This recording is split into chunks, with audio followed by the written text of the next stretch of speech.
Welcome, everyone, to today's deep dive. I am so glad you decided to join us for this one. Yeah, it is a really special session we have planned. It is. We're going to be slowing things down just a little bit today.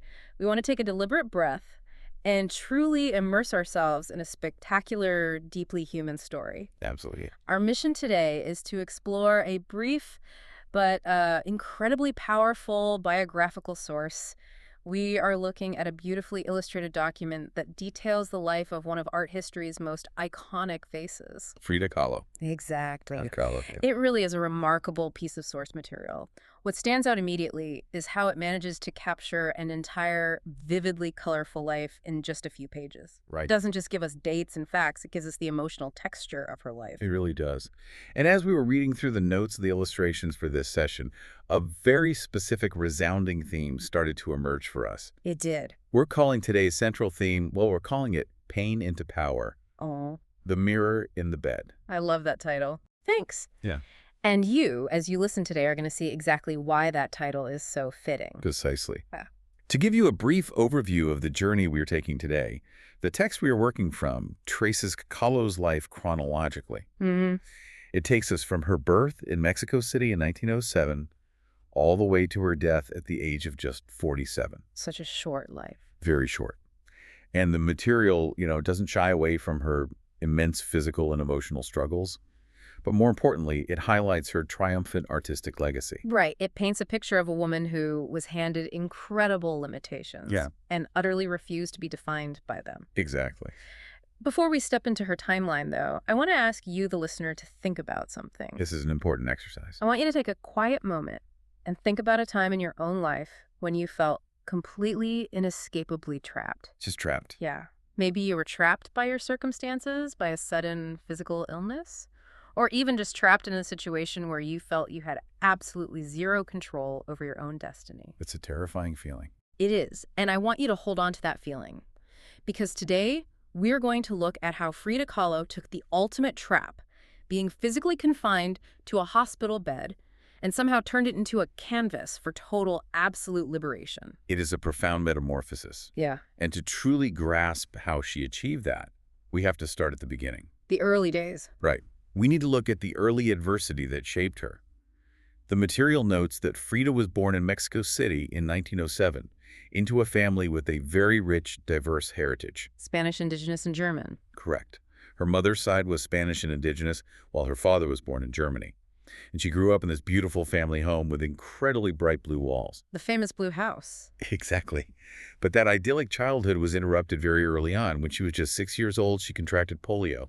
Wow. 6. Yeah, a disease that made walking very difficult for her.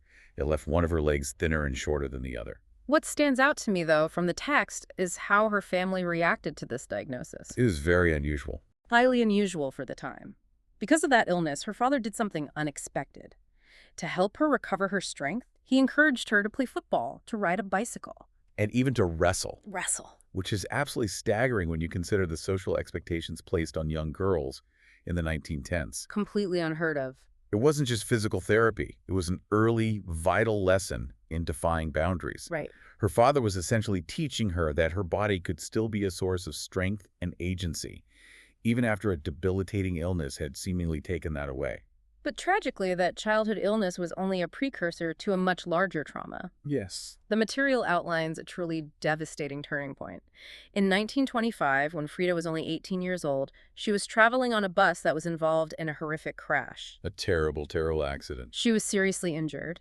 The injuries were so severe that she was entirely bedridden, forced to spend many, many months simply trying to recover and survive. Just lying there. Let's just pause on that for a second. Imagine being 18 years old, standing on the threshold of your adult life, and suddenly you are confined entirely to your bed, Facing a ceiling. facing a ceiling day in and day out. The psychological terror of that moment must have been paralyzing. Absolutely. It is the very definition of the trap you mentioned at the start of our deep dive. Mm. When your own body becomes your prison, the natural human instinct is often to just surrender to the despair. Okay, let's unpack this, because the very next detail in the text is the moment that defines the rest of her entire life. It really is the turning point. I want to read the exact quote from the material, because the imagery is so striking and it carries such immense emotional weight. Go ahead. The text says, A mirror was fixed above her bed so she could paint self-portraits while lying down. Wow, right. That single sentence is the crux of everything we are discussing today. And it brings up a concept I want to highlight for our listeners. Oh, perfect. There is a word we often use in psychology and just in life in general: resilience. Resilience. Yes. For those listening, resilience is defined as the capacity to withstand or to recover quickly from extremely difficult conditions. It's that bounce-back quality. Exactly. It is that emotional elasticity, the ability to stretch under immense pressure without snapping. Without breaking. Right. And looking at this sequence of events, Frida Kahlo is the ultimate, undeniable embodiment of resilience. Because she didn't just survive, she weaponized her circumstances. Yes. She could have looked away, but instead her mother had an easel specially made for her, a unique device she could use while lying completely flat on her back. A physical accommodation for her genius. And with that mirror fixed above her, she looked directly at her own trapped, broken body, and she painted her way out of the darkness. It's incredible to think about the sheer volume of this introspective work, too. The text points out that out of her 143 total paintings, Wait, how many? 143, out of those, 55 of them were self-portraits. That is a huge percentage. It is. She used that mirror to study herself, to study her pain and her reality. She translated the invisible agony of her body into something visible on the canvas. She stared right into her suffering. She really did. And what's interesting is how that process of looking inward completely shifted her artistic voice. Yes, the stylistic change. The material mentions that during those early days in bed, her paintings were heavily inspired by traditional European art. Very conventional. But as she spent more time with herself, she realized that wasn't her true voice. She began to change direction. And if we connect this to the bigger picture, this pivot wasn't just an artistic choice. It was a profound declaration of identity. How so? Well, she began mixing in folklore, symbols, and elements of nature from her native Mexico. Ah, right. She consciously chose to weave the indigenous culture and the rich, complex stories of her homeland into her work. Here's where it gets really interesting, though. That cultural pride wasn't confined to her canvases. Not at all. It became a living, breathing part of her everyday life, specifically bleeding into her wardrobe. Her fashion was iconic. She became deeply drawn to colorful, traditional peasant clothes. The material explains that while many Mexican artists at the time were wearing these clothes to show pride in their country, Frida took it further. way further, she used them as an extension of her own soul. We can think of her sartorial choices. The way she intentionally styled her traditional peasant dresses, the heavy jewelry, the elaborate braids. Yeah. We can think of all that as a form of armor. When you picture Frida Kahlo today, you picture those vibrant colors and traditional garments. It was a very deliberate presentation. Highly deliberate. And the text talks about the shockwaves this caused when she traveled outside of Mexico. I can only imagine. When she went to the USA, her exotic outfits, her bright clothes, her hair intricately decorated with scarves and ribbons literally caused a sensation. People just stopped and stared. They couldn't take their eyes off her. I want to turn this back to you, the listener, for a moment. Think about the clothes you put on in the morning. That's a great point. Think about the armor you wear to face the world. For Frida, she was demanding that the world see her on her own terms. Right. She was stepping into highly traditional, conservative American spaces and being unapologetically Mexican.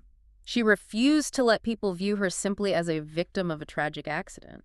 Exactly. She forced them to see a powerful, vibrant cultural force. But I'm trying to wrap my head around the next phase of her life. The romantic phase. Yeah. She was so fiercely independent, building this incredibly strong personal identity.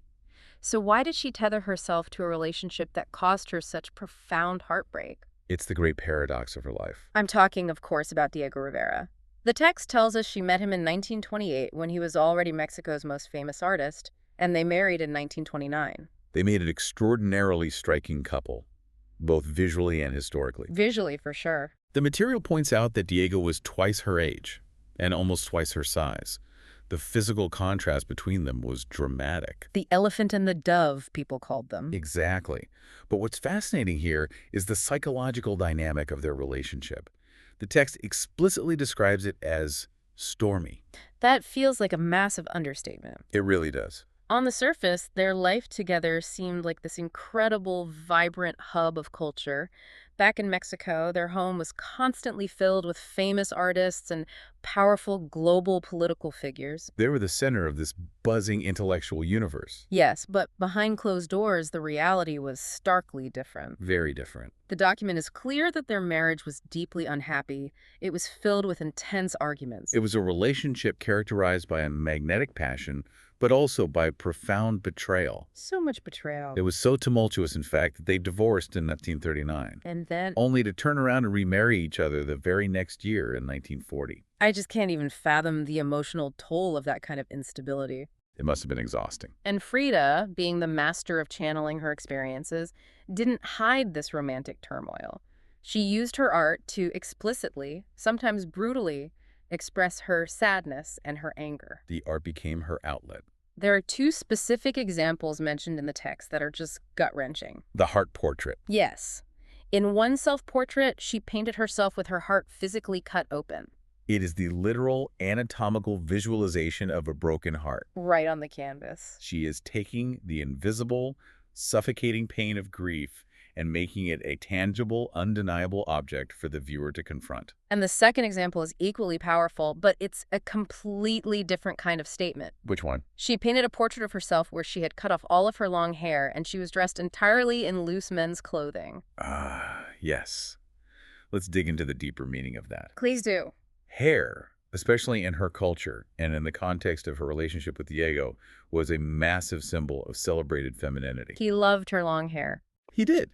So by painting herself, chopping it off, Yeah. and by discarding those vibrant peasant dresses for men's clothing, she was executing a brilliant act of protest. Right. The text explicitly notes she did this to challenge gender roles and to clearly show the world that she didn't need a husband. It's a very loud statement. It's like she's saying, you love this feminine version of me. I'm going to erase it. I can be the man of my own life. Exactly. It was a fierce declaration of autonomy. Yeah. She was punishing the partner who hurt her by removing the image he desired, while simultaneously reclaiming absolute ownership over her own body and her own narrative. She took the power back on the canvas. Beautifully said. But while she was wrestling with all of this emotional heartbreak, the physical heartbreak of her own body never stopped. No, I did. It was a constant companion. The text makes it very clear that the illnesses from her childhood, combined with the catastrophic injuries from the bus crash, haunted her throughout her entire adulthood. The pain never left. She had to endure extensive, agonizing hospital stays. The physical toll was relentless. And just as she did with her emotional grief, she painted exactly what her physical suffering felt like. The deer painting. Yes.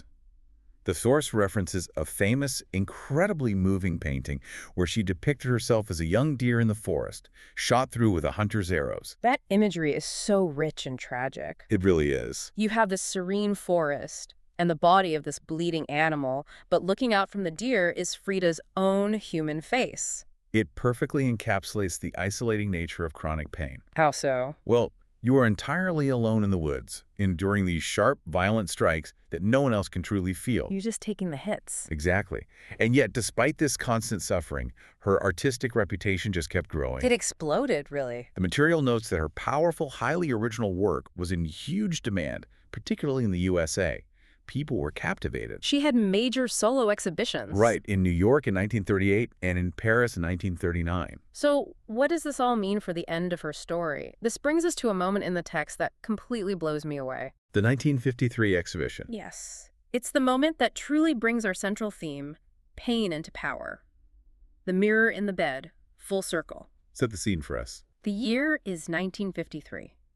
Frida's health had worsened significantly.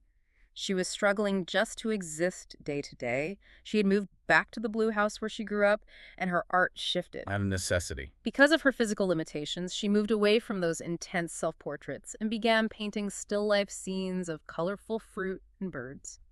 It was a quieter period creatively, but a deeply significant one in her life. Why is that? Because it was in this year, 1953, that Frida finally had her very first major exhibition in her home country of Mexico. Her first one at home. It was a monumental, long overdue recognition of her life's work by her own people. But her body was failing her.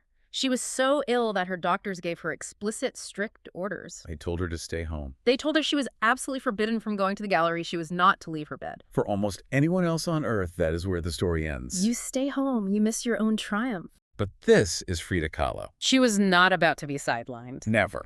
The text describes her ultimate act of defiance, and it is glorious. She was absolutely desperate to attend, so she found a way. The very creative way. She had her entire massive four-poster bed physically carried out of her house, Listed right out. transported through the streets, and moved directly into the center of the art gallery. That's amazing. The source material actually includes an illustration of this moment, featuring a speech bubble from Frida that just says, "See, I didn't leave my bed." It is the most magnificent, audacious loophole in art history. A loophole, that's exactly what it was. She followed the doctor's orders to the letter. She technically stayed in bed, but she forced the entire world to accommodate her reality. It gives me chills. Me too.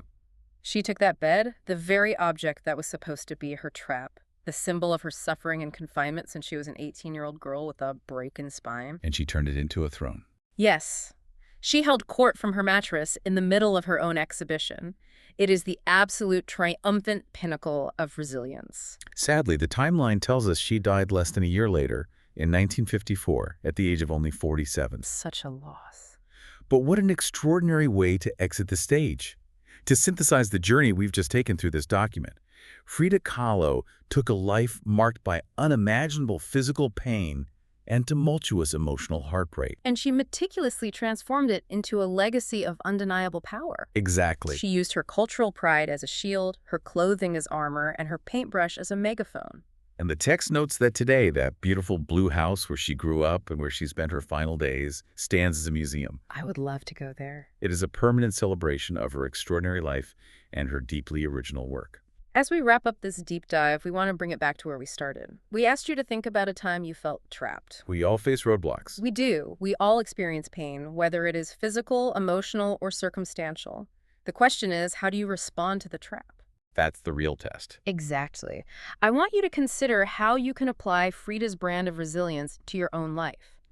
When life puts you on your back and tells you not to move, how can you build your own easel? Where can you find your mirror? How can you take the very things that are meant to hold you down and use them to paint your own vibrant, colorful story? That is the challenge she leaves behind for all of us. And I want to leave you with one final provocative thought to mull over as you go about your day. Let's hear it. We know Frida Kahlo used a literal mirror to look directly at her pain and paint it for the world to see. This raises an important question for all of us. Okay. Does turning our own suffering into something visible, whether through art, through writing, or simply by speaking out loud about our struggles to a friend, does making it visible lessen its power over us? Wow. Or, by putting our pain on a canvas for the world to see, do we simply immortalize it forever? That is a heavy, beautiful question to explore on your own. Thank you so much for joining us on this deep dive. It was a pleasure. We hope you walk away today feeling a little more resilient, a little more inspired, and ready to face whatever is in front of you. Until next time, keep learning, keep questioning, and keep exploring.